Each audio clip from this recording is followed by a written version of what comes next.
வணக்கம். இந்த வீடியோவில் 8th ஸ்டாண்டர்ட் மேக்ஸில் 4.5 எக்ஸசைஸோட கண்டினியூவேஷன் வீடியோ தான்.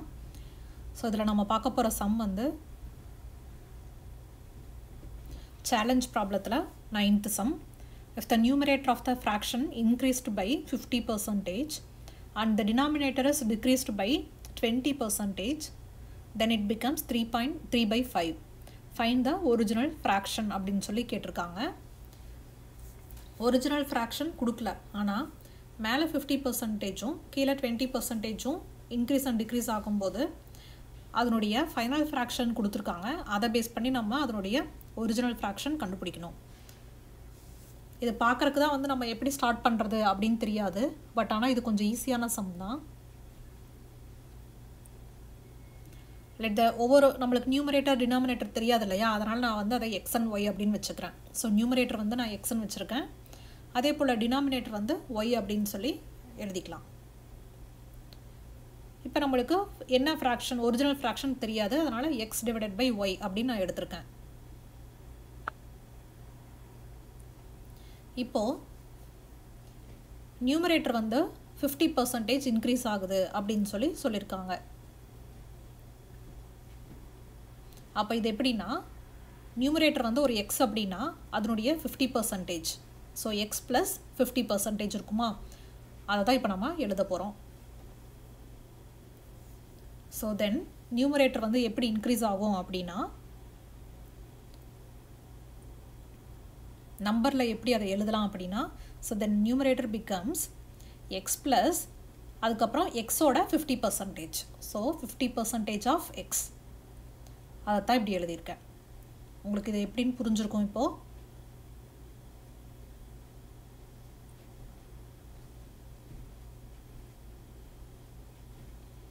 ஸோ அது இடம் எல்லாம் கீழே எழுதிக்கலாம். 100x plus 50x divided by 100, நம்மளுக்கு 150x டிவைடட் பை 100 கிடைக்குது. இதுதான் நம்மளுக்கு கிடைச்சிருக்கிற நியூமரேட்டர் அந்த 50% இன்க்ரீஸ்க்கு அப்புறம். டினாமினேட்டர் என்ன சொல்லியிருக்காங்கன்னா 20% டிக்ரீஸ் ஆயிருக்குன்னு சொல்லியிருக்காங்க. ஸோ டிக்ரீஸ் அப்படின்னாவே உங்களுக்கு வந்து மைனஸ் அப்படிங்கிற எண்ணம் வந்து வந்துடணும். ஸோ டினாமினேட்டரோட ஒரிஜினல் வேல்யூ ஒய், அது வந்து 20% டிக்ரீஸ் ஆயிருக்கு. ஸோ நியூ டினாமினேட்டர் எப்படி இருக்கும் அப்படின்னா ஒய் மைனஸ் 20% ஆஃப் ஒய், அதை தான் இப்போ நம்ம எழுதுகிறோம்.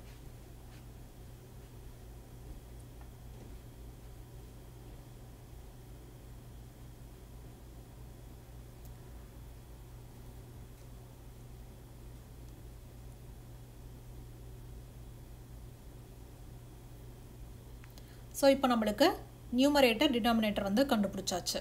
ஐ மீன் இன்க்ரீஸ் அண்ட் டிக்ரீஸ்க்கு அப்புறம் அதனுடைய நியூ வேல்யூ கொடுத்துருக்காங்க. அதை கம்பேர் பண்ணி தான் நம்ம எக்ஸ் அண்ட் ஒய்யோட வேல்யூ கண்டுபிடிக்க போகிறோம். ஸோ இதுதான் வந்து நியூமரேட்டர். ஸோ டினாமினேட்டர் வந்து 80y டிவைடட் பை 100.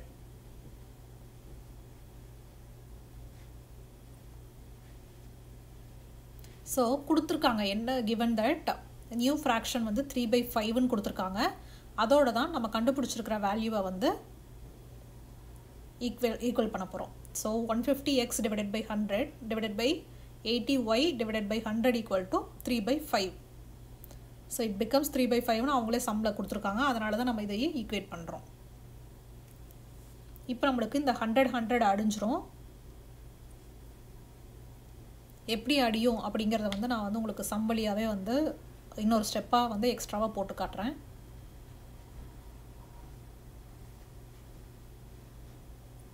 ஸோ கீழே இருக்கிற டிவிஷன் வந்து மேலே போயிடுச்சு அப்படின்னா 100 டிவைடட் பை 80y வந்து மாறும்.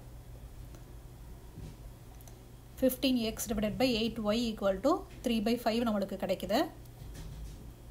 இப்போ xy தான் நம்ம கண்டுபிடிக்கணும், ஏன்னா அதுதான் நம்மளுக்கு ஒரிஜினல் வேல்யூ, ஒரிஜினல் ஃப்ராக்ஷன் தான் இப்போ நம்ம கண்டுபிடிக்க ட்ரை பண்ணிகிட்ருக்கோம். இப்போ ரைட் சைடில் வந்து நம்ம சிம்பிளிஃபை பண்ணோம் அப்படின்னா 8 டிவைடட் பை 25 கிடைக்குது. ஸோ இதனுடைய ஒரிஜினல் ஃப்ராக்ஷன் பார்த்தீங்க அப்படின்னா 8 டிவைடட் பை 25. இதுக்கு மேலே இதை வந்து நம்ம சிம்பிளிஃபை பண்ண முடியாது. So hence original fraction was 8/25. அடுத்த சம் பார்க்கலாம். Gopi sold a laptop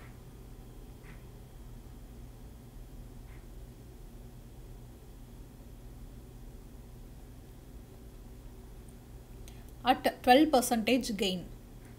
If it had to be sold for 1200 more, then gain would be 20%. Find the cost price of the laptop அப்படின்னு சொல்லி கேட்டிருக்காங்க. கோபி வந்து எவ்வளோ ரூபாய்க்கு லேப்டாப் வாங்கினாங்க அப்படின்னு தெரியாது, எவ்வளோ ரூபாய்க்கு விற்றாங்க அப்படின்னும் தெரியாது. ஆனால் பர்சன்டேஜ் மட்டும் கொடுத்துருக்காங்க. அதை பேஸ் பண்ணி நம்ம காஸ்ட் ப்ரைஸை கால்குலேட் பண்ணணும்.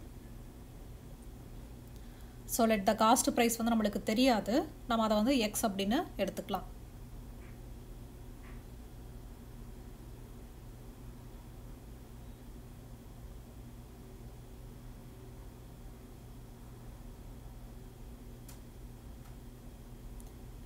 கெயின் பர்சன்டேஜ் பார்த்தீங்க அப்படின்னா 12. இப்போ selling price equal to cost price into 1 plus gain percentage divided by 100.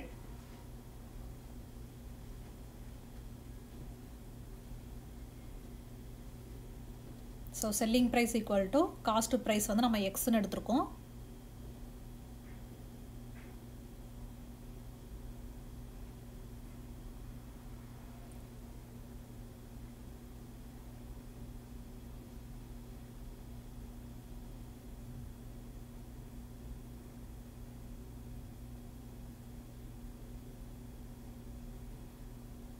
So இது ஒரு வேல்யூ நம்ம கால்குலேட் பண்ணியிருக்கோம்.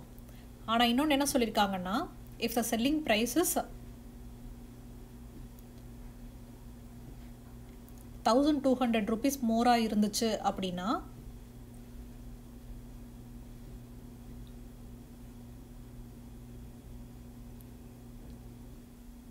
ப்ளஸ் 1200, ஏன்னா செல்லிங் ப்ரைஸ் வந்து 1200 மோராக இருக்குது அப்படின்னு சொல்லி கேட்டிருக்காங்க. ஸோ அப்படின்னா அதனோட கெயின் வந்து 20% அப்படின்னு சம்மில் கொடுத்துருக்காங்க. அதை தான் இப்போ நம்ம எடுத்து எழுதியிருக்கோம்.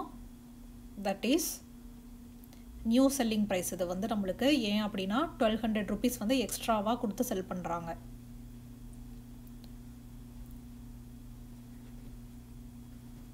So x plus 20 divided by 100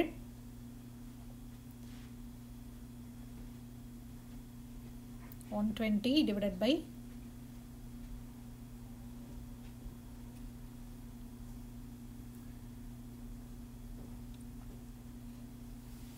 x into 120 divided by 100. நம்மளுக்கு நியூ செல்லிங் ப்ரைஸ் எவ்வளோன்னு தெரியும், ஆல்ரெடி கண்டுபிடிச்சி வச்சுருக்கோம். which is 112x divided by 100 plus 1200 equal to 120x divided by 100.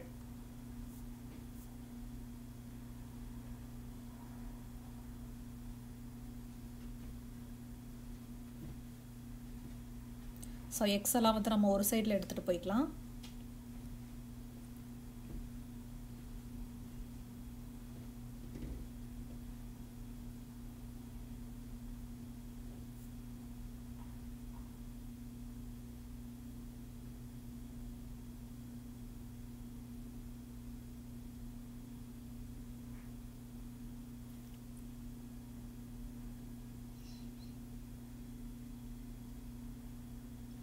எயிட்டால் நம்ம மேலே டிவைட் பண்ணுறோம். ஸோ அந்த லேப்டாப்போட ஆக்சுவல் காஸ்ட் ப்ரைஸ் பார்த்தீங்க அப்படின்னா 15,000 rupees. இதைத்தான் சம்மில் கேட்டிருக்காங்க.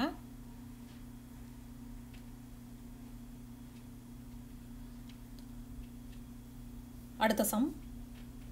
A shopkeeper gives 2 successive discount on an article whose marked price வந்து 180 rupees and then selling price வந்து 108 rupees. Find the first discount if the second discount is 20%. ஆர்டிக்கிளோட marked price கொடுத்துருக்காங்க, selling price கொடுத்துருக்காங்க, first percentage கேட்டிருக்காங்க, second percentage கொடுத்துருக்காங்க. அந்த கடைக்காரர் வந்து 2 டிஸ்கவுண்ட் கொடுக்குறாரு, ஒரு டிஸ்கவுண்ட்டுக்கு மேலே இன்னொரு டிஸ்கவுண்ட் கொடுக்குறாரு. ஸோ ஃபஸ்ட்டு டிஸ்கவுண்ட் என்ன அப்படிங்கிறத நம்ம கால்குலேட் பண்ணணும். செகண்ட் டிஸ்கவுண்ட் வந்து 25%.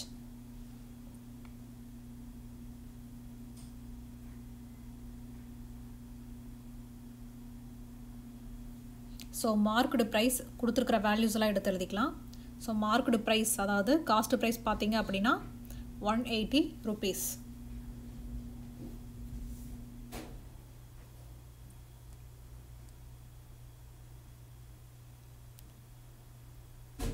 அதுக்கப்புறம் ஃபஸ்ட்டு டிஸ்கவுண்ட் எவ்வளோ இருக்குது அப்படிங்கிறது நம்மளுக்கு தெரியாது, அதை தான் சம்மில் கேட்டிருக்காங்க. நம்ம அதை வந்து D1 அப்படின்னு எடுத்துக்கலாம். செகண்ட் டிஸ்கவுண்ட் வந்து நம்ம D2ன்னு எடுத்துக்கலாம். அதனோட வேல்யூ ஆல்ரெடி சம்மில் கொடுத்துருக்காங்க, which is 25%. selling price already சம்மில் கொடுத்துருக்காங்க, which is 108.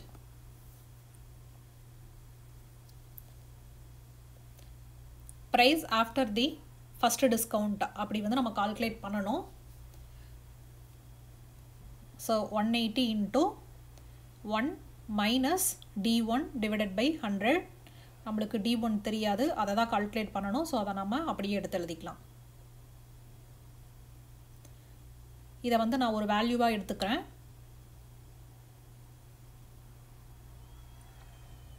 So 180 into 1 minus D1 divided by 100 equal to P1. இதை வந்து நான் P1 அப்படின்னு எடுத்து வச்சுக்கிறேன். இது ஒரு ஈக்குவேஷன், ஃபர்ஸ்ட் ஈக்குவேஷன்.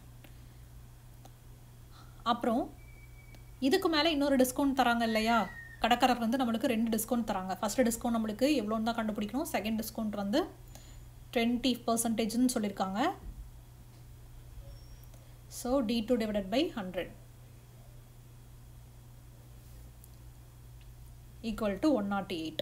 ஏன்னா செல்லிங் ப்ரைஸ் வந்து 108, அதனால தான் ஈக்குவல் டு 108 போட்டிருக்கேன்.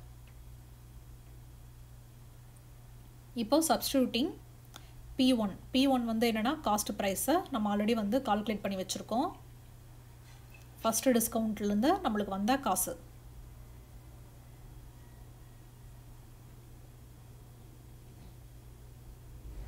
ஸோ P1 என்னன்னு பார்த்தீங்கன்னா 180 into 1 minus D1 divided by 100 into 1 minus D2 ஓட வேல்யூ நம்மளுக்கு தெரியும், நம்ம சப்ஸ்டியூட் பண்ணிக்கலாம்.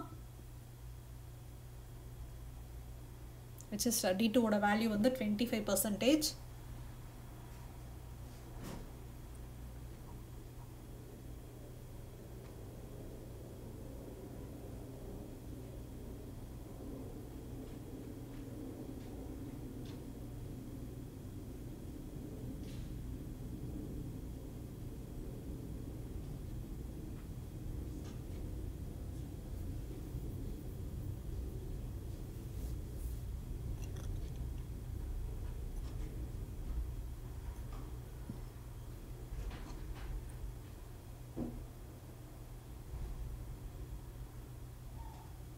ஸோ ஃபஸ்ட்டு ரைட் சைடில் இருக்கிறதெல்லாம் சிம்பிளிஃபை பண்ணிக்கலாம்.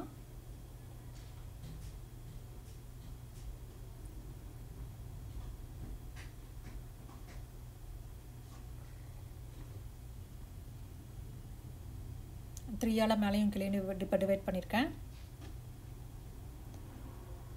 2ஆல் டிவைட் பண்ணியிருக்கோம்.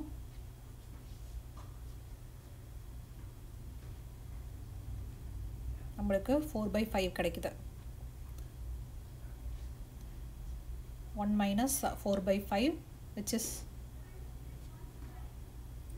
5 minus 4 divided by 5 equal to 1/5.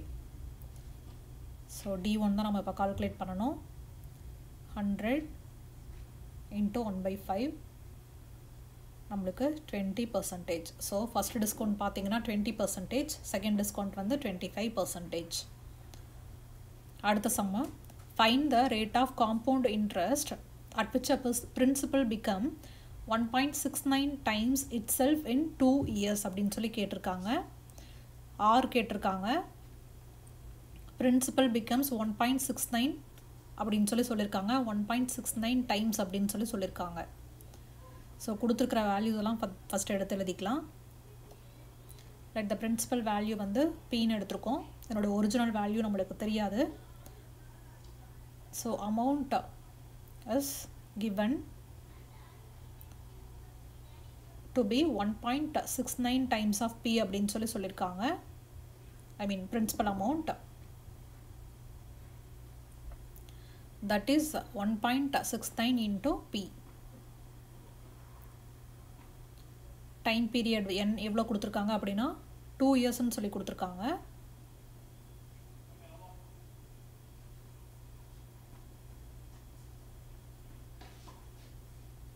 இதுதான் என். நம்மளுக்கு ரேட் ஆஃப் இன்ட்ரெஸ்ட் வந்து கேட்டிருக்காங்க.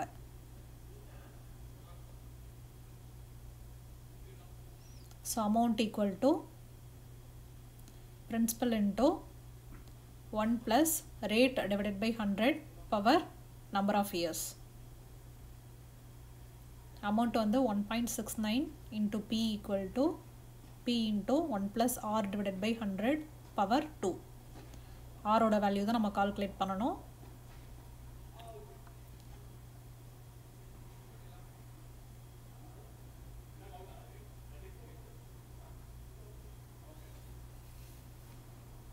இப்போ நம்ம என்ன பண்ணுறோம் அப்படின்னா ஸ்கொயர் ரூட் எடுக்கிறோம் லெஃப்ட் சைடில்.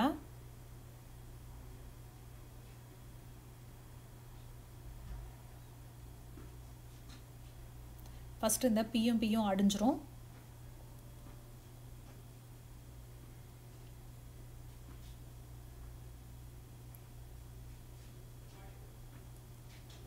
ஸோ ரைட் சைடில் பார்த்தீங்க அப்படின்னா இந்த ஸ்கொயரும் இந்த ரூட்டும் அடிஞ்சிரும். ஸோ 1.69 ஸ்கொயர் ரூட் பார்த்தீங்க அப்படின்னா 9 இது வந்து 3, நடுவில் இருக்கிற நம்பரை விட்டுட்டு லெஃப்ட் சைடில் 1. So 1.3 equal to 1 plus R divided by 100. So square root எப்படி ஈஸியாக எடுக்கிறதுன்னு நான் தனியாக வந்து ஒரு வீடியோ போடுறேன்.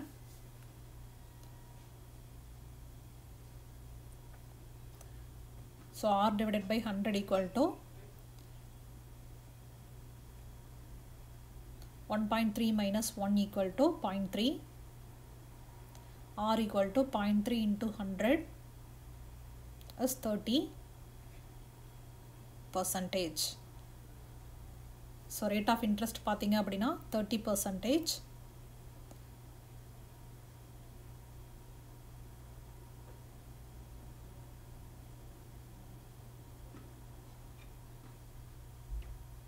இதனுடைய கண்டினியூவேஷன் எக்ஸசைஸ் வந்து நம்ம நெக்ஸ்ட் வீடியோவில் பார்க்கலாம். இந்த வீடியோ யூஸ்ஃபுல்லாக இருந்துச்சு அப்படின்னா சமச்சீர் கல்வி படிக்கிறவங்களுக்கு ஷேர் பண்ணுங்கள்.